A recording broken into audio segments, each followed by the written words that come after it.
जय जय राम। श्री राम जय राम, जय जय राम। श्री राम जय राम, जय जय राम। श्री राम जय राम, जय जय राम। श्री राम जय राम, जय जय राम। श्री राम जय राम, जय जय राम। श्री राम जय राम, जय जय राम। श्री राम जय राम, जय जय राम। श्री राम जय राम, जय जय राम। अब बहुत एकाग्रचित होके सुनिएगा। अगर मैं आप लोगों की सेवा करने में कामयाब हो सका तो मेरे गुरुदेव अब मेरे प्रभु बहुत प्रसन्न होंगे कि मैंने अपने जीवन में इतने पुण्य आत्माओं को भगवान से प्रेम करने का मार्ग प्रशस्त किया। संसार में टांग खींचने वाले तो केकड़े बहुत हैं। ये जो दोस्त बने हैं तेरे, इनकी फितरत से तू बेखबर है। हाल पूछेंगे रो रो कर तेरा, घर घर जाकर कहेंगे। ये संसार कांटों की बाड़ी है, उलझ उलझ मर जाना है। ये अभी तो अपनापन नजर आता है। जब चला चली का मेला होगा और जाने की तैयारी होगी, तब फिर पछताए क्या होता है। जब चिड़िया चुग गई खेत, कोई पति साथ नहीं जा रहा, कोई पत्नी साथ नहीं जा रही, बच्चे ना ना कभी गलती से कह भी मत देना, कोई साथ नहीं जाता। हंस अकेला, वो जिसके साथ आता है वही साथ जाता है। और आपको बता देता हूं, हम पहले तो चित्त के अंदर बहुत गंदगी लेके आए हुए हैं। इस जन्म की गंदगी और इकट्ठी कर ली। ममता, मोह, आसक्ति, मेरापन मेरापन, ये सब और इकट्ठा कर लिया अगले जन्म के लिए। अभी कुछ नहीं बिगड़ा है, अभी मौका है। कल हम आपसे चर्चा कर रहे थे कि हम सबके हृदय में चार, इस अंतःकरण में 4 गुफाएं हैं। अगर आप लोगों को ध्यान रहा हो, हमारे अंतःकरण में 4 गुफाएं हैं। एक मन की गुफा, एक बुद्धि की गुफा, एक चित्त की गुफा और एक अहंकार की गुफा। मन और बुद्धि की गुफा को तो आप लोग जानते हैं। चित्त की गुफा का बहुत प्रकाश डालने का प्रयत्न किया गया, जहां आप छुपा के सब कुछ रखते हैं, चित्त तक। और मैंने आपसे निवेदन किया था कि नारद जी जिस समय चित्त की गुफा में जाकर भगवान का दर्शन करने लगे, भगवान के स्वरूप को देखने लगे, उसी समय कामदेव उनकी समाधि भंग करने के लिए आए। लेकिन कामदेव कामयाब नहीं हुए। कामदेव कामयाब नहीं हुए। कामदेव को लगा नारद जी कहीं मुझे श्राप ना दे दें। उन नारद जी के चरणों में प्रार्थना करने लगे। लेकिन नारद जी जैसे संत भी इन 3 गुफाओं तक की तो चर्चा करते हैं। चौथी गुफा में जहां मैं, अहम और अहंकार भरा हुआ है, वहां नहीं देख पाते। कल हमने आपके साथ दूसरी तरीके से भी चर्चा की कि जैसे आप और हम सब लोग भक्ति स्वरूपा, शांति स्वरूपा, शक्ति स्वरूपा सीता की खोज, सीता माने आनंद की खोज सब कर रहे हैं, लेकिन मिल नहीं रहा। सारे बंदर भी सीता की खोज कर रहे थे, भगवान राम की सीता नहीं खोई हैं। वो तो जीव का कल्याण करने के लिए मार्ग बता रहे हैं। और आपको मैंने बताया, जब सारे दुखी हो गए, थक हार गए, तो पहली गुफा स्वयं प्रभा की गुफा, मन की गुफा, जहां पर स्वयं प्रभा ने कहा मूंदो नैन। कल मैंने आपसे कहा था जागना और सोना क्या होता है, आंख बंद करना और जागना क्या होता है।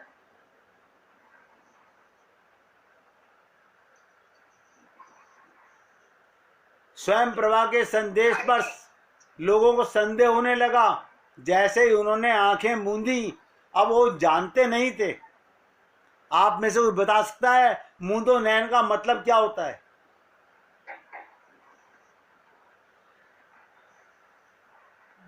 आवाज नहीं आ रही। संसार से अपने घर को हटाना।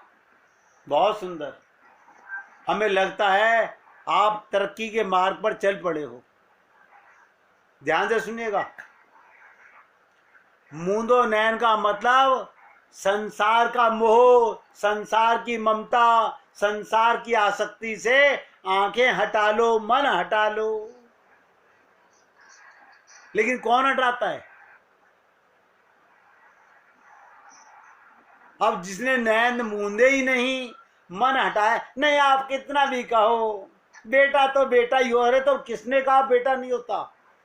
वो बेटे में भगवान को देख लो ना, पत्नी में भगवान को देख लो, पति में भगवान को देख लो।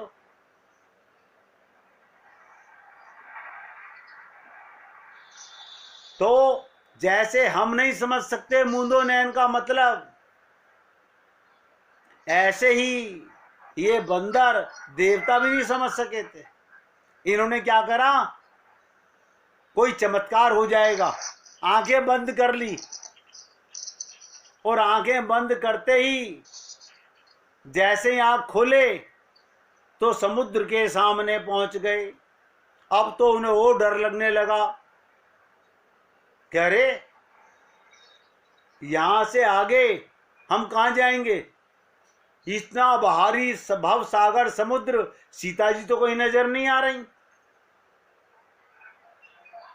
अब क्या आया देखिएगा, ये देह का भ्रम। क्या ध्यान आया सारे बंदरों को कि सुग्रीव ने कहा था जो 1 मास में सीता की खोज करके वापस नहीं आया और बिना खोज करे वापस आया, उसे मृत्यु दंड दिया जाएगा। अभी तो कह रहे हो सुग्रीव के पास जाएंगे तो भी मारे जाएंगे, इससे तो अच्छा है हम आत्महत्या कर लें। ये सारे बंदरों की बात बता रहा हूं, हम आत्महत्या कर लें।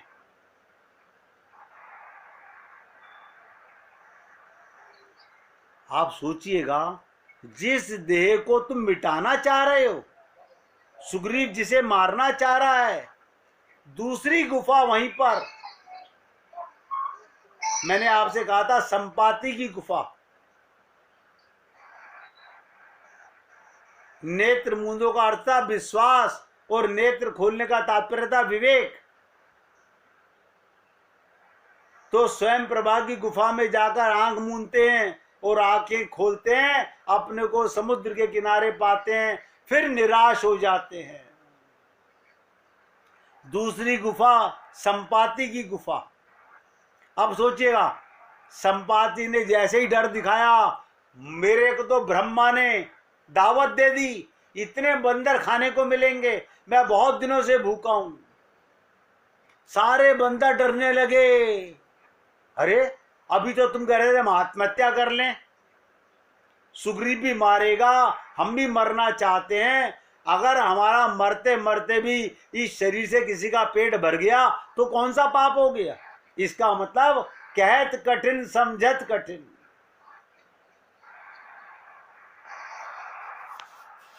आसान नहीं है। आप सोचिएगा, हमें लगता था कि रामचरितमानस तो हिंदी में लिखी हुई है, चौपाइयां पढ़ने से समझ आ जाएगा। सांकेतिक तात्पर्य बिल्कुल अलग है।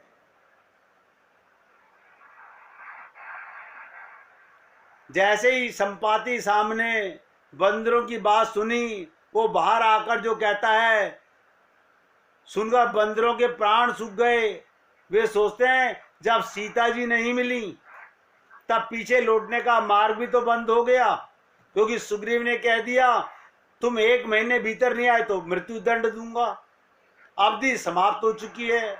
हम सबकी समस्या यहीं पर है। ध्यान दीजिएगा इस पॉइंट को। हर साधक की यही समस्या है, न तो उसे पीछे लौटना आता है। ये साधक ना तो पीछे लौट सकता है, ना आगे उसका उद्देश्य पूरा होता है। साधन काल में कभी कभी ऐसा अवसाद, ऐसी निराशा उत्पन्न हो जाती है जब पीछे लौटने का मार्ग भी बंद हो जाता है, और इस मार्ग का बंद होना आवश्यक भी है। क्यों बंद है पीछे का मार्ग? ध्यान से सुनिएगा। मैंने आपको शायद महीने भर पहले अंदाजा बता रहा हूं, एक बार कहा था कि कबीर जी यही कहा करते हैं, जब तक पीछे का घर खुला हुआ है, वापस जाने का घर बाकी है, आप आगे कभी नहीं बढ़ सकते। जब तक हम लोगों का पीछे अपनापन है, ये जो अपनापन है यही तो पाप का कारण है। कबीर जी यही कहते थे। उनका एक व्यंग्यात्मक दोहा आता है, मैंने आपको बताया भी था। वे मशाल हाथ में लिए खड़े हुए हैं। लोगों ने कहा हम आपके साथ यात्रा करेंगे। कबीर बोले कि ठीक है चलो। लोगों ने पूछा ये जो मशाल आपने हाथ में ले रखी है, तो क्या इसके लिए रास्ते में अंधेरा है आगे? उन्होंने कहा ये मशाल अंधेरे के लिए नहीं है। आप हम लोग पहले जमाने में यात्रा पे जाते थे, टॉर्च लेके जाते थे, अंधेरे को उजाले में लाने के लिए। लेकिन कबीर जी जो बात कह रहे हैं वो बहुत गहरी बात कह रहे हैं। वो कहते हैं ये मशाल अंधेरे के लिए नहीं, बल्कि इसलिए है मेरे साथ चलने वाले लोग इसका प्रयोग कर लें। क्या कर लें? ये मशाल का क्या कर लें? आपको पहले भी बताया था कि कबीरा खड़ा बाजार में लिए लुकाठी हाथ, जो घर फूके आपनो चले हमारे साथ। बस यही कारण है भगवान के ना मिलने का।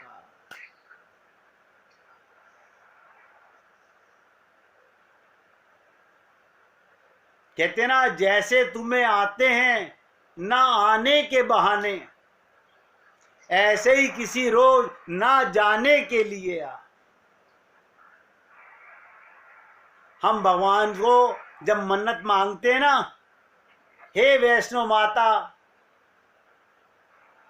हे चंडी माता, हे कात्यायनी माता, माताएं कितनी माताएं हैं, सबसे क्या कहते, बस एक बार मेरा ये काम कर दो, मैं तुम्हारा चोला चढ़ाऊंगी, घंटा बांधूंगी। अब उनसे पूछिएगा वो माँ तुम्हारे चोले का इंतजार कर रही है? सब भीख मंगे मन्नतें मांग रहे हैं। अब फिर जब काम तुम्हारा हो गया तो क्या कहते हैं, बस अब जल्दी आने की प्लानिंग करते हैं हम लोग। कोई नहीं आता, चले जाएंगे, क्या जल्दी है, काम तो हो ही गया। यहीं पर मैं आपका ध्यान खींचना चाहता हूं, यही कारण है हमें भगवान के ना मिलने का। जो घर फूके आपनो चले हमारे संग, जो हमारे साथ चलना चाहता है अपना पहले अपना घर फूक दे तब हमारे साथ चले। अब लोगों को लगा कि कबीर जी हमारा घर फुकवाना चाह रहे हैं। अभी आप क्लियर नहीं हो रही। आवाज नहीं आ रही? कर रही है, कभी कभी कर रही है आवाज। लो जी, द्वारा काट देते हम तो।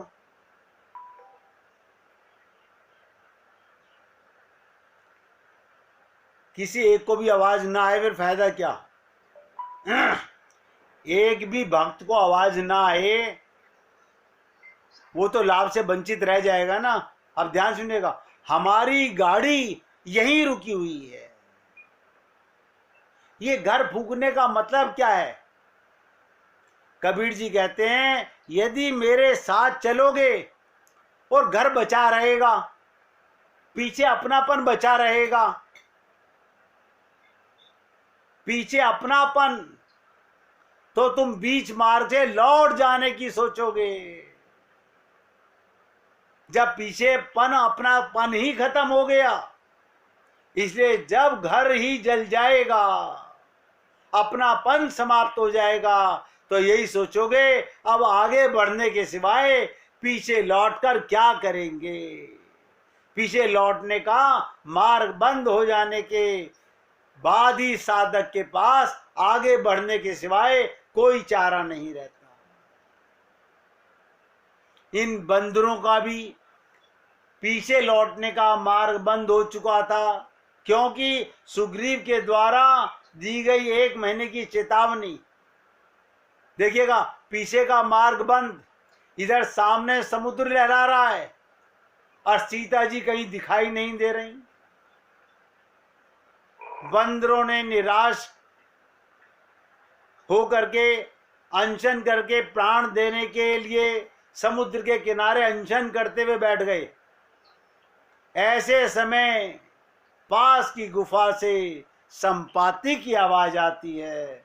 मैं आप सब लोगों का ध्यान खींचना चाहता हूं, ये दूसरी गुफा को समझिएगा। आजु सबही कै भक्षण करऊं, दिन बहु चले आहार बिनु मरूं, कबहू न मिली भरी उदर आहारा, आज दिन विधि एक ही बारा।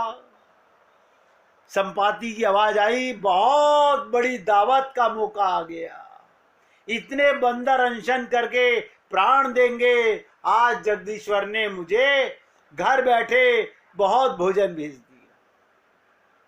भाई तुम तो आत्महत्या कर रहे थे, आज इन सबको खा जाऊंगा।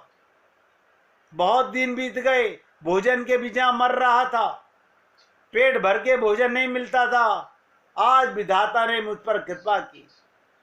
गीध के ये वचन सुनते ही बंदर आतंक के मारे घबरा गए।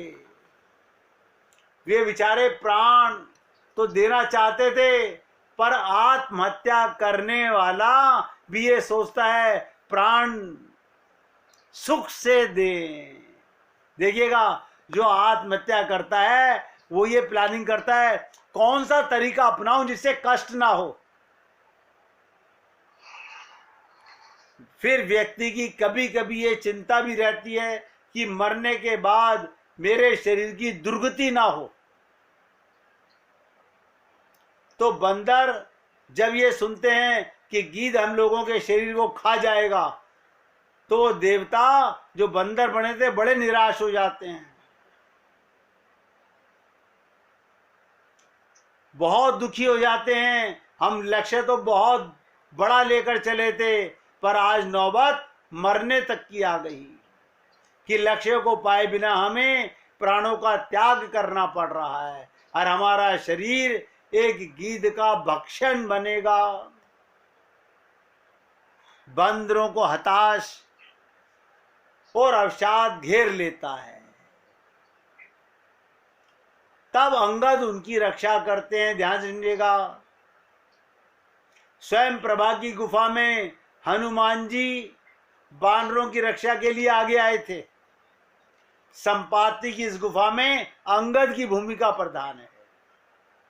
भगवान कोई ना कोई माध्यम बनाता है हम लोगों के जीवन में। किष्किंधा कांड की 2 गुफा में आपको बता चुका। एक गुफा में भगवान राम लक्ष्मण रह रहे हैं, एक गुफा में स्वयं प्रभा, और तीसरी गुफा किष्किंधा कांड की तीसरी गुफा, यहाँ पर अंगद की प्रधानता का कारण ये था, हनुमान जी स्वयं प्रभा के संदेश को सही अर्थों में समझ गए। देखिएगा, केवल एक हनुमान जी ने समझा, मूंदो नैन। अंतर हृदय की गुफा में भगवान के कृपा रस की अनुभूति में डूबे हुए थे। हनुमान जी तो भगवान राम का ध्यान कर रहे थे, संसार का ध्यान हटा दिया। स्वयं प्रभा ने कहा मूंदो नैन, इसका अर्थ मात्र नेत्रों को मूंदना नहीं। जैसे कोई कहे भाई आंधी आ रही है, दरवाजा बंद कर लो, इसका अर्थ ये नहीं हो है केवल दरवाजा बंद कर लो, खिड़कियां खुली रख दो। ध्यान सुनिएगा, जब आंधी आती है आप दरवाजा भी बंद करते हो, खिड़कियां भी बंद करते हैं। दरवाजा बंद कर लो कहने का मतलब दरवाजा बंद करना तो है, साथ ही खिड़कियां भी बंद कर लो। दरवाजे का अधिक धूल आने की संभावना, इसे दरवाजा तो लोग बंद कर लेते हैं, मगर ये जो 5 खिड़कियां हैं ज्ञानेंद्रियां, इन्हें खुला रखता है जीव। खिड़कियां भी बंद कर लो। स्वयं प्रभा के कथन का संकेत बहुत गहरा था। क्या था? ध्यान से सुनिएगा। समस्त ज्ञानेंद्रियों को मूंद कर संसार में हमारे को ये 5 ज्ञानेंद्रियां भटका रही हैं। संसार में ये 5 ही प्रकार के विषय हैं, 5 प्रकार का ही समान है संसार में, और 5 प्रकार की ज्ञानेंद्रियां हैं जो संसार हमें लुभा रहा है और हम भटक रहे हैं। तो स्वयं प्रभा का सांकेतिक अर्थ सभी भक्त लोग गहराई से सुनिएगा। सबसे निहित अर्थ क्या था? समस्त ज्ञानेंद्रियों को मूंद कर पूरी तरह अंतर्मुख हो जाना। बाहरी संसार से आंखें, अपना मन, अपनी इंद्रियां, आंख वो जो राम का दर्शन किया करे। आपको हर इंद्रिय से भगवान का ध्यान होने लगे। हनुमान जी ने स्वयं प्रभा की बात को हृदयंगम किया और आंखें मूंद ली और कान भी बंद कर लिए। भीतर भगवान के ध्यान में हनुमान जी डूब गए। इसलिए इस प्रसंग में हनुमान जी के समान भीतर डूबे हुए नहीं थे, बाकी सब जागे हुए थे। इसलिए वे यहाँ पर सामने आते हैं और गीत की बात सुनकर सोच विचार कर रहे हैं।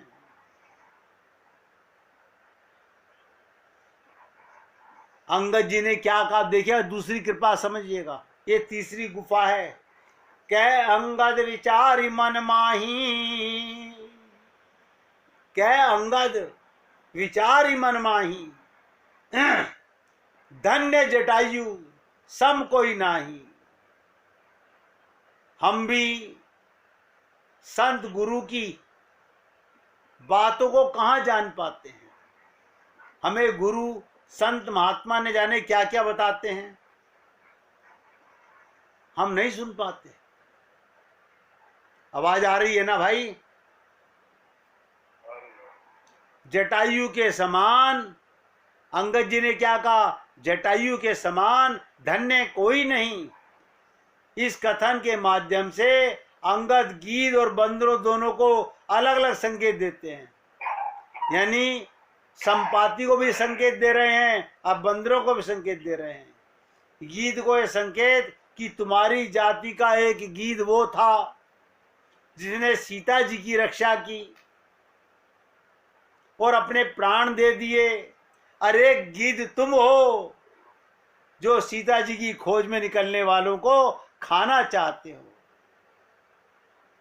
ऐसा लगता है कि तुम्हें अपने जाति बंधुओं से कोई प्रेरणा नहीं मिली।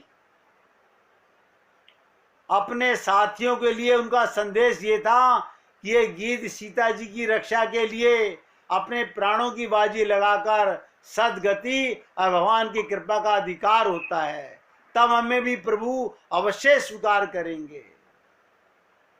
भले ही जटायु सीता जी की रक्षा नहीं कर पाया, पर एक पवित्र उद्देश्य के लिए प्राणों का हवन कर देना, स्वयं आकर उन्हें अपनी गोद में उठा लेना। अब बहुत ध्यान से सुनिएगा, सांकेतिक तात्पर्य बताना चाहता हूं। इसी प्रकार अंगद के कहने का तात्पर्य ये था, भले ही हम सीता जी को ना पा सकें, उनके पाने की चेष्टा में हमारे प्राण चले जाएं, पर हमें ये विश्वास रखना चाहिए कि जीते जी ना सही, मृत्यु के बाद तो भगवान हम लोगों को स्वीकार करेंगे ही, हमारा प्रयास व्यर्थ नहीं जाएगा। भगवान कहते हैं जो आगे की ओर बढ़ता है, भक्ति के मार्ग पर चलता है, मैं उसका रास्ता जीवन बेशक छीन लूं, मार्ग बंद नहीं करते। ध्यान से सुनिएगा। आप और हम लोग ये सत्संग सुनते सुनते, मन में संकल्प करते करते भगवान को नहीं पा सके, मानो के नहीं पा सके, हमारा शरीर छूट गया, तो हमें लाभ क्या मिलेगा? अगली योनि में, मनुष्य शरीर में हमारा ये सत्संग बेकार नहीं जाएगा। ये प्लस होकर के हम किसी ऐसे संत के घर में जन्म लेंगे जहां हमारी ये पुरानी शिक्षा, पुरानी दीक्षा आगे काम आएगी। तो जब संपाति ने अंगद के मुख से जटायु का नाम सुना, वो बानरों के पास आ गया। अब बोला तुम डरो मत। इसके पश्चात संपाति और बंदरों का संवाद, जैसे स्वयं प्रभा और बंदरों का संवाद, ऐसे ही संपाति और बंदरों का संवाद। अब देखिएगा, आप और हम सब लोग 2-3 मिनट एकाग्रचित होकर सुनिएगा। स्वयं प्रभा ने कहा था मूंदो नैन, हम नहीं समझ सके।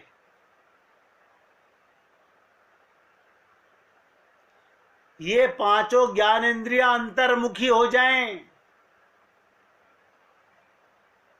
ये आंख भगवान को अंदर ढूंढ रही है, कान उनके शब्द सुनना चाह रहा है, नासिका उनके मकरंद की खुशबू लेना चाह रहा है। जो भी कुछ पाइए अंतर्मुखी होके पाना चाहिए। अब यहां पर संपाति बंदरों से क्या कहते हैं, ध्यान दो। वो देखो लंका में अशोक वाटिका है, वहां सीता जी बैठी हुई हैं। यानी सबके हृदय में भगवान। देखिए गुरु कह रहा है, भगवान स्वयं कह रहे हैं, मोह को तू क्या ढूंढे रे बंदे, मैं तो तेरे पास में। तो संपाति कह रहा है अशोक वाटिका है लंका में, ये शरीर हमारा एक लंका है। इस लंका, इस घर में, इस ब्रह्मपुर में एक अशोक वाटिका है, और वहां साक्षात्कार सीता स्वरूपा भक्ति शांति विराजमान है। और क्या कहते हैं गीत संपाति, तुम नहीं देख पाओगे, मैं देख रहा हूं, क्योंकि गिद्ध की दृष्टि अपार होती है। तो गिद्ध आंखें खोलकर देखने का संकेत देता है।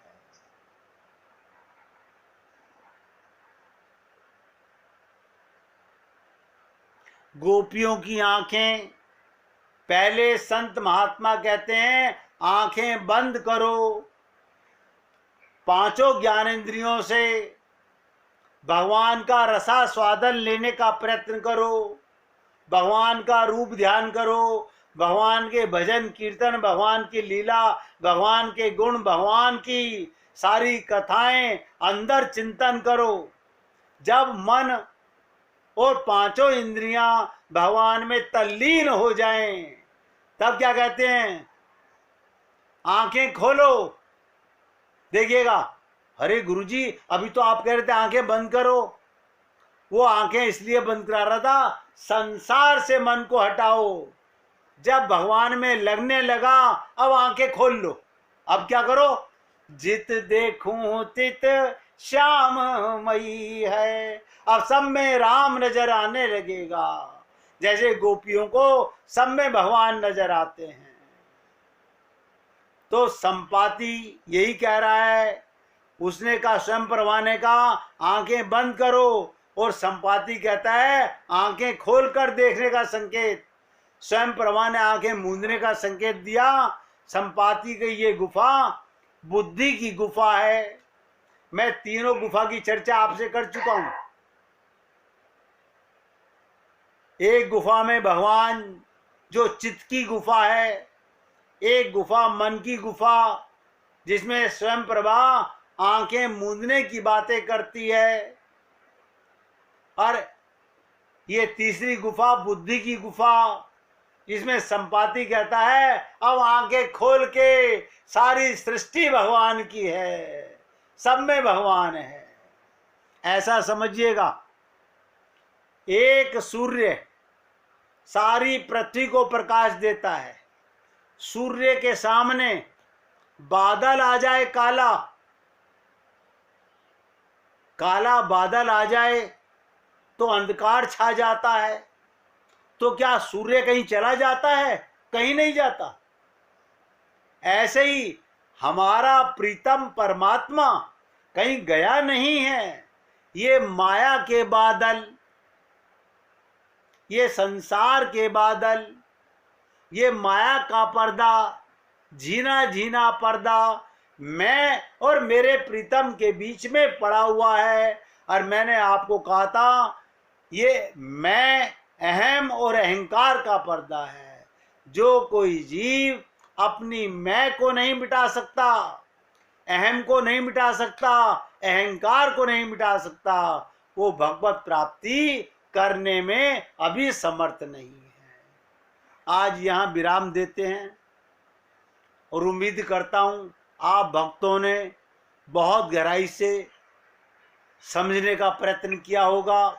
एक गुफा में भगवान बैठे हुए हैं, लेकिन मन की गुफा, आंखें मूंदने वाली गुफा, और बुद्धि की गुफा, आंखें खोलने वाली गुफा, कल इसके ऊपर वो चर्चा करूंगा कि यहाँ पर हम लोग मन से क्या करते हैं और बुद्धि से क्या करते हैं और चित्त में क्या जमा करते हैं। निवेदन करना